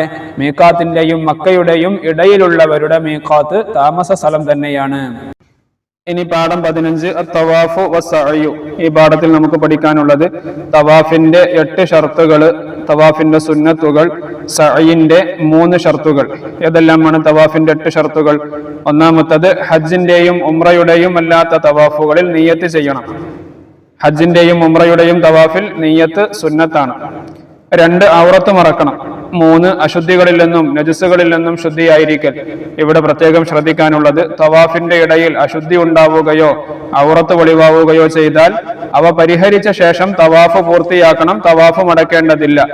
നമ്മൾ നിസ്കാരത്തിലാണ് വുളൂ മുറിഞ്ഞത് എങ്കിൽ ആദ്യം മുതൽ നിസ്കരിക്കണം. പക്ഷെ തവാഫിൽ എവിടെയാണോ നമുക്ക് വുളൂ നഷ്ടപ്പെട്ടത്, അല്ലെങ്കിൽ എവിടെ വെച്ചാണോ നമ്മുടെ ഔറത്ത് വെളിവായത്, അവിടുന്ന് അങ്ങോട്ട് ചെയ്താൽ മതി. ആദ്യം മുതൽ മടക്കേണ്ടതില്ല. 4-മത്തത് ഹജറുൽ അസ്വദ് കൊണ്ട് തുടങ്ങണം. 5 കഅബ ഇടതുഭാഗത്തായിരിക്കൽ. 6 തവാഫ് 7 പ്രാവശ്യമായിരിക്കൽ.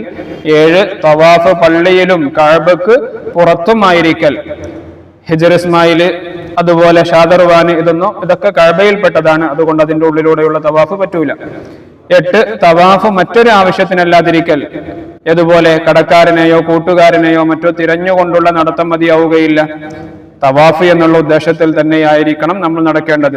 അതുപോലെ തവാഫിന്റെ സുന്നത്തുകൾ വിശദീകരിക്കുന്നുണ്ട്. പിന്നെ സഅയിന്റെ ഷർത്തുകൾ: 1 സഫ കൊണ്ട് തുടങ്ങുക, 7 പ്രാവശ്യമായിരിക്കുക. നമ്മളിവിടെ 7 പ്രാവശ്യമായിരിക്കുക എന്ന് പറഞ്ഞല്ലോ. സഫയിൽ നിന്ന് പോകൽ ഒരു വട്ടവും മർവയിൽ നിന്ന് മടങ്ങൽ മറ്റൊരു വട്ടവുമാകുന്നു. 3-മത്തത് ഇഫാദത്തിന്റെയോ ഖുദൂമിന്റെയോ തവാഫിന് ശേഷമായിരിക്കൽ. ഇനി പുരുഷൻ സഫായുടെ മേൽ, സഫാ കുന്നിന്റെ മേൽ ഒരാളുടെ ഉയരം കയറലും അവൻ സഅയിന്റെ ആദ്യത്തിലും അവസാനത്തിലും നടക്കലും ഓടേണ്ടുന്ന സ്ഥലത്ത് ഓടലും ദിക്റുകൾ ദുആകൾ ഇത് കൊണ്ടുവരലും സുന്നത്താണ്. ഹദീസുകളിൽ വന്ന ദിക്റും ദുആയുമാണ് അഫ്ളൽ. ഇനി ഇവിടെ ഉത്തരം പറയാം. തവാഫിന്റെ ഷർത്തുകൾ എത്രയാണ്? 8. സഅയിന്റെ ഷർത്തുകൾ എത്രയാണ്? 3. തവാഫിന് ഇടയിൽ വുളൂ മുറിഞ്ഞാൽ എന്ത് ചെയ്യണം? അവ പരിഹരിച്ച്, എന്ന് വെച്ചാൽ വുളൂ എടുത്ത ശേഷം തവാഫ് പൂർത്തിയാക്കണം. തവാഫ് മടക്കേണ്ടതില്ല. സഫയുടെ മുകളിൽ പുരുഷന് എത്ര ഉയരം കയറാം? ഒരാളുടെ ഉയരം കയറാം. അത് രണ്ടും കഅബയിൽപ്പെട്ടതാണ്. ഏത്? ഹിജ്ർ, അതുപോലെ ഷാദർവാൻ, ഇത് രണ്ടും കഅബയിൽപ്പെട്ടതാണ്. ഉളരി നടത്തം സുന്നത്തുള്ള തവാഫ് ഏതാണ്? സഅയിന്റെ തൊട്ട് മുമ്പുള്ള തവാഫിൽ ആദ്യത്തെ 3 ചുറ്റലിൽ ഉളരി നടത്തമാണ് സുന്നത്ത്. ഇനി അടുത്തത് ചോദിച്ചു പഠിക്കാം. ഹിജ്ർ എവിടെയാണ്? കഅബാലയത്തിന്റെ വടക്കുഭാഗത്ത് പുറത്തു കാണുന്ന അർദ്ധ വൃത്താകൃതിയിലുള്ള ഒരു കെട്ടിനാണ് ഹിജ്ർ, ഹിജ്ർ ഇസ്മായിൽ എന്ന് പറയുക. അതുപോലെ ഷാദർവാൻ ഏതാണ്? കഅബയുടെ അടിത്തറയോട് ചേർത്ത് നിർമ്മിച്ച ചെറിയ മതിലാണ്. ഏകദേശം 13 സെന്റിമീറ്റർ ഉയരം, 45 സെന്റിമീറ്റർ വീതി. അതാണ് ഷാദർവാൻ എന്നതുകൊണ്ട് ഉദ്ദേശിക്കുന്നത്. ഹജറുൽ അസ്വദ് എവിടെയാണ് സ്ഥിതി ചെയ്യുന്നത്? കഅബയുടെ തെക്കു കിഴക്കേ മൂലയിൽ ഭൂമിയിൽ നിന്ന് 1.5 മീറ്റർ ഉയരത്തിൽ ചുമരിലാണ് ഹജറുൽ അസ്വദ് സ്ഥാപിച്ചിട്ടുള്ളത്. റുക്കുനുൽ യമാനി ഏതാണ്? യമനിനോട് അഭിമുഖമായി നിൽക്കുന്ന കഅബയുടെ മൂലയാണ് റുക്കുനുൽ യമാനി. മുൽത്തസം എവിടെയാണ്? ഹജറുൽ അസ്വദിന്റെയും കഅബയുടെ വാതിലിന്റെയും ഇടയിൽ ഉള്ള 2 മീറ്റർ ഭാഗമാണ് മുൽത്തസം. ഇബ്രാഹിം മഖാം ഏതാണ്? കഅബ പണിയുന്ന സമയത്ത് കയറി നിൽക്കാനായി ഇബ്രാഹിം നബി അലൈഹിസ്സലാം ഉപയോഗിച്ച കല്ലാണിത്. ഇബ്രാഹിം അലൈഹിസ്സലാം നിന്ന സ്ഥലം എന്നാണ് ഇതിന്റെ അർത്ഥം. ഇബ്രാഹിം അലൈഹിസ്സലാമിന്റെ കാൽപാദം ഇതിൽ പതിഞ്ഞിട്ടുണ്ട്. ഏകദേശം 22 സെന്റിമീറ്റർ നീളവും 11 സെന്റിമീറ്റർ വീതിയും 10 സെന്റിമീറ്റർ താഴ്ചയും ഇതിനുണ്ട്. ഇപ്പോൾ 3 മീറ്റർ ഉയരമുള്ള ഒരു സ്ഫടിക കൂട്ടിലാണ് ഈ മഖാമു ഇബ്രാഹിം നിലകൊള്ളുന്നത്. കഅബയിൽ നിന്ന് 14.5 മീറ്റർ കിഴക്കോട്ട് മാറിയാണ് മഖാമു ഇബ്രാഹിം സ്ഥിതി ചെയ്യുന്നത്. ഇനി സഅയിൽ ഓടേണ്ടുന്ന സ്ഥലം ഏതാണ്? സഫാ മർവ മലയുടെ ഇടയിലുള്ള സ്ഥലമാണ്. ഇനി അടുത്തത് പാഠം 16 മുഹറമാത്തുൽ ഇഹ്റാം. ഇഹ്റാം കൊണ്ട് ഹറാമാകുന്ന കാര്യങ്ങൾ എന്തൊക്കെയാണ്?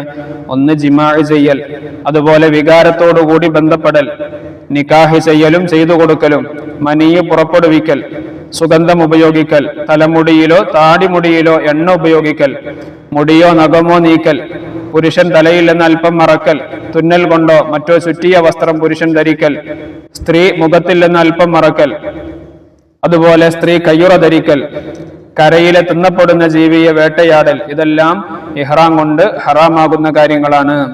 ഇഹ്റാം കൊണ്ട് ഹറാമാകുന്ന കാര്യങ്ങളിൽ നിന്ന് ജിമാഅ്, നിക്കാഹ്, വേട്ട എന്നിവ അല്ലാത്ത ഒന്ന് ചെയ്താൽ ഉളുഹിയത്തിന് മതിയാകുന്ന ഒരാടിനെ അറുക്കുകയോ ഹറമിലെ 6 മിസ്കീന്മാർക്ക് അര സാ വീതം സദക്ക നൽകുകയോ അല്ലെങ്കിൽ 3 നോമ്പ് അനുഷ്ഠിക്കുകയോ ചെയ്യൽ വാജിബാണ്. എന്നാൽ ജിമാ കൊണ്ട് ഹജ്ജും ഉംറയും ഫസാദാക്കിയവർക്ക് അത് രണ്ടും പൂർത്തിയാക്കലും ഉടനെ തന്നെ ഉംറ ചെയ്യലും അടുത്ത വർഷം തന്നെ ഹജ്ജ് ചെയ്യലും നിർബന്ധമാണ്. പുരുഷന് കഫാറത്തും വാജിബാണ്, സ്ത്രീക്ക് കഫാറത്തില്ല, എന്നാൽ അവൾ കുറ്റക്കാരിയാണ്.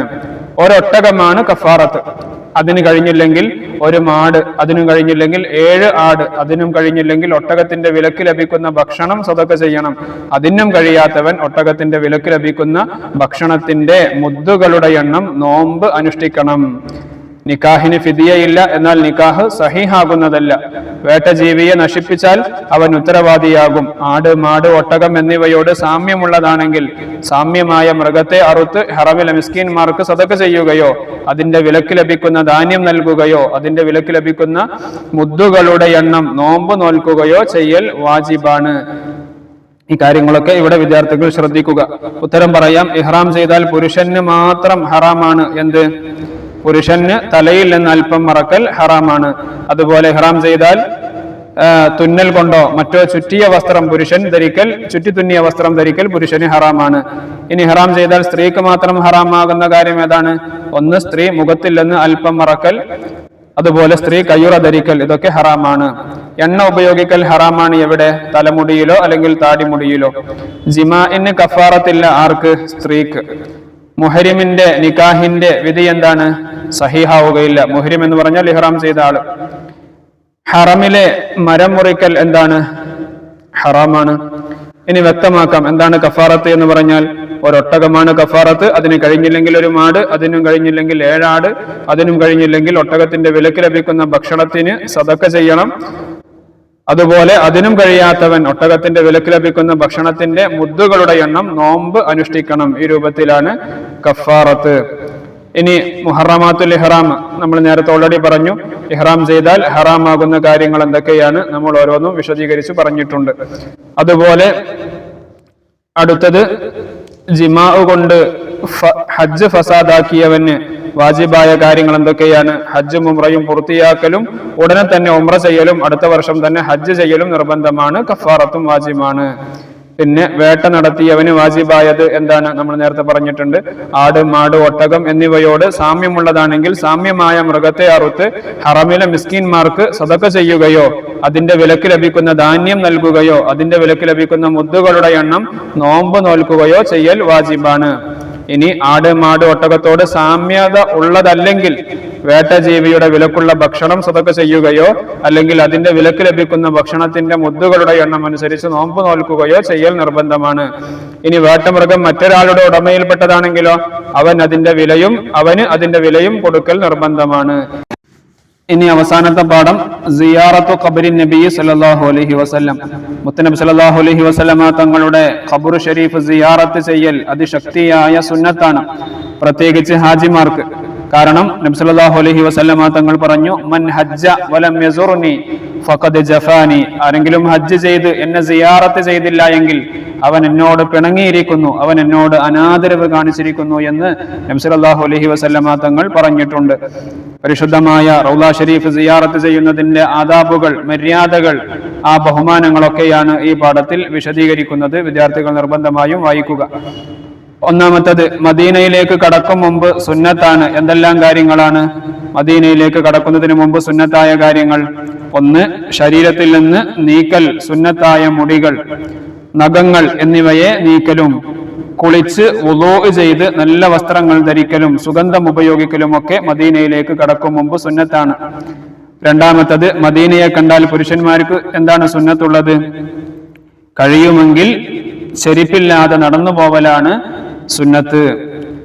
അടുത്തത്, ഹറമിലെത്തിയാൽ എന്ത് ചെയ്യണം? ദുആകൾ അധികരിപ്പിക്കുക. നബി സല്ലല്ലാഹു അലൈഹി വസല്ലമ തങ്ങളെ നേരിൽ കാണുമ്പോൾ ഉണ്ടാകുന്ന നിലക്കുള്ള ബഹുമാനവും ആദരവും കൊണ്ട് മനസ്സിനെ നിറക്കുക. കഴിവനുസരിച്ച് സദഖകൾ വർദ്ധിപ്പിക്കുക. ഇനി പള്ളിയിലേക്ക് കടക്കണം. ഏത് കവാടത്തിൽ കൂടെയാണ് പള്ളിയിലേക്ക് കടക്കേണ്ടത്? ബാബു ജിബ്രീൽ അലൈഹിസ്സലാം കവാടത്തിലൂടെയാണ് കടക്കേണ്ടത്. തഹിയ്യത്ത് നിസ്കരിക്കണം. എവിടെ വെച്ച്? റൗള ഷരീഫിൽ വെച്ചാണ് തഹിയ്യത്ത് നിസ്കരിക്കേണ്ടത്. ഇനി വ്യക്തമാക്കാം. നബി സല്ലല്ലാഹു അലൈഹി വസല്ലമക്ക് സലാം പറയുന്ന രൂപം എങ്ങനെയാണ്? അസ്സലാമു അലൈക അയ്യുഹൻ നബിയ്യു വറഹ്മത്തുള്ളാഹി വബറകാതുഹു. സിദ്ദീഖ് റളിയല്ലാഹു അൻഹുവിന് സലാം പറയുന്ന രൂപം എങ്ങനെയാണ്? അസ്സലാമു അലൈക യാ ഖലീഫത റസൂലില്ലാഹി സ്വല്ലല്ലാഹു അലൈഹി വസല്ലം ജസാകല്ലാഹു അൻ ഉമ്മത്തി സയ്യിദിനാ മുഹമ്മദിൻ സ്വല്ലല്ലാഹു അലൈഹി വസല്ലം ഖൈറാ. ഉമർ റളിയല്ലാഹു അൻഹുവിന് സലാം പറയുന്ന രൂപം അസ്സലാമു അലൈക യാ അമീറൽ മുഅ്മിനീൻ യാ സയ്യിദനാ ഉമർ ഇബ്നുൽ ഖത്താബ് റളിയല്ലാഹു അൻഹു. എന്നും സിയാറത്ത് സുന്നത്തായ സ്ഥലം ഏതാണ്? ജന്നത്തുൽ ബഖീ ആണ്. ജന്നത്തുൽ ബഖീ. ഇനി മദീനയിൽ നിന്ന് മടങ്ങാൻ ഉദ്ദേശിച്ചാൽ എന്താണ് ചെയ്യേണ്ടത്? സിയാറത്ത്, ദുആ, സലാം എന്നിവ കൊണ്ട് ഖബർ ഷരീഫിനോടും 2 റക്അത്ത് നിസ്കരിച്ചുകൊണ്ട് മസ്ജിദുൻ നബവിയോടും നമ്മൾ യാത്ര പറയണം. ഇനി മദീനയിൽ സിയാറത്ത് ചെയ്യേണ്ടുന്ന സ്ഥലങ്ങൾ, അതുപോലെ റൗള എവിടെയാണ്? ബഖീഇൽ മറവ് ചെയ്യപ്പെട്ട മദ്ഹബിന്റെ ഇമാം ആരാണ്? ഈ കാര്യങ്ങളൊക്കെ ഇവിടെ നമ്മൾ അന്വേഷിച്ച് കണ്ടെത്തേണ്ട കാര്യങ്ങളാണ്. മദീനയിൽ സിയാറത്ത് ചെയ്യേണ്ടുന്ന സ്ഥലങ്ങൾ ഏതൊക്കെയാണ്? ഉഹദ്, അതുപോലെ മസ്ജിദുൽ ഖുബ, ഖന്ദഖ്, മസ്ജിദുൽ ഖിബ്ലതൈൻ, ഇതെല്ലാം മദീനയിലെ സിയാറത്ത് കേന്ദ്രങ്ങളാണ്. റൗള ഷരീഫ് എവിടെയാണ്? നബി സല്ലല്ലാഹു അലൈഹി വസല്ലമ തങ്ങളുടെ മിമ്പറിന്റെയും ഖബറിന്റെയും ഇടയിലുള്ള സ്ഥലമാണ് റൗള. ബഖീഇൽ മറവ് ചെയ്യപ്പെട്ട മദ്ഹബിന്റെ ഇമാം ആരാണ്? മഹാനായ ഇമാം മാലിക് റളിയല്ലാഹു അൻഹു. അവരെയാണ് ജന്നത്തുൽ ബഖീഇൽ അടക്കം ചെയ്തിട്ടുള്ളത്. ഇത്രയും കാര്യങ്ങളാണ് 7ാം ക്ലാസ്സിലെ ഫിഖിൽ നമുക്ക് പഠിക്കാനുള്ളത്. വിദ്യാർത്ഥികളൊക്കെ ഓരോ പാഠങ്ങളും കൃത്യമായി വായിക്കുകയും മനസ്സിലാക്കുകയും ചെയ്യണമെന്ന് വളരെ സ്നേഹത്തോടെ ഓർമ്മപ്പെടുത്തുന്നു. നിർബന്ധമായും നിങ്ങൾ ഈ വീഡിയോ മറ്റുള്ളവരിലേക്ക് ഷെയർ ചെയ്യുകയും കൂടെ ചെയ്യണം. അള്ളാഹു എല്ലാവർക്കും നല്ല ബുദ്ധിശക്തിയും ഓർമ്മശക്തിയും നൽകി അനുഗ്രഹിക്കുമാറാവട്ടെ. പരീക്ഷയിലേക്ക് ഉന്നതമായ വിജയങ്ങൾ നൽകി അള്ളാഹു അനുഗ്രഹിക്കുമാറാവട്ടെ. നമ്മൾ വിശാലമായ ഒരു ചർച്ചയൊന്നും ഈ വീഡിയോയിൽ നടത്തിയിട്ടില്ല. അത്യാവശ്യ പ്രധാനപ്പെട്ട കാര്യങ്ങൾ മാത്രമാണ് പറഞ്ഞിട്ടുള്ളത്. വിദ്യാർത്ഥികൾ നിർബന്ധമായും ആവർത്തിച്ച് വായിക്കണമെന്ന് ഒരിക്കൽ കൂടെ ഓർമ്മപ്പെടുത്തി. അസ്സലാമു അലൈക്കും വറഹ്മത്തുള്ളാഹി വബറകാതുഹു.